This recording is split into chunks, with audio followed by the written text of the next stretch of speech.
tutorial on C++ programming. C++ is a next step to C. It includes welcome to the first tutorial on C++ programming. C++ is a next step to C. It includes using of classes and objects. Objects can be called as instances of classes and are safer, more reliable, and make the program implementation easier. The software I'll be using is Dave C++. The software Dave C++. Dave C++ can be downloaded easily from Google. You can get it for free. Other compilers can be Turbo C++ or CodeBlocks. Whichever you want to use is fine. The programming remains almost the same. So starting with programming. To make a new file, go to new and then to source file. The first step of our programming would be to include header files. Header files can be called as a collection of functions and that we will be using in our program. Basically, the two header files that we'll be using is iostream, that is the basic header file for C++ programming, and conio.h. Conio is console input output. One thing more to note is that we must also include a line std. This line makes the program run. So basically these two are the header files that are the collection of functions that we'll be using in our program, and this is the line that has to be there in the program.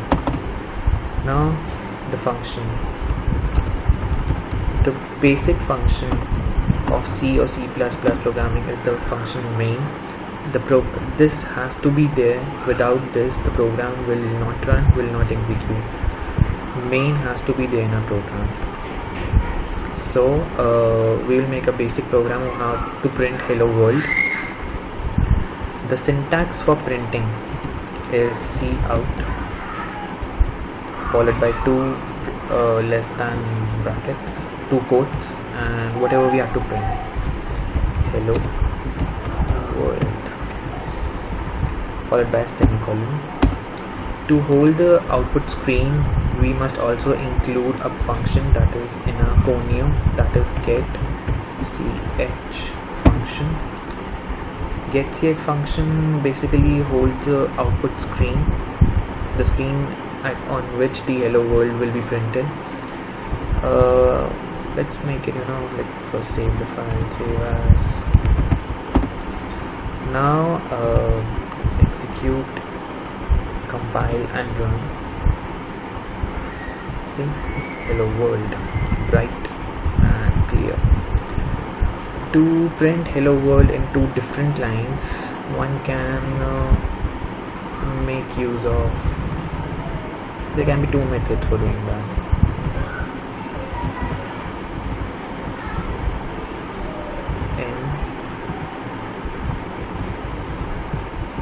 World.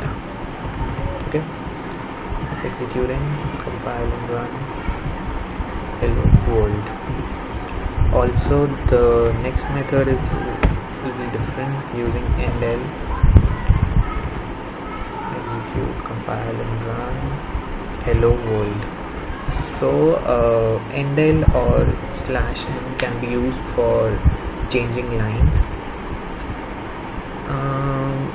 Cout is the most basic function. It is used for printing any statement. To take an input, we use cin, which I'll be discussing in my next video. Since this is my first video, we'll keep it short. Thanks for watching this, and don't forget to subscribe my channel. Thank you.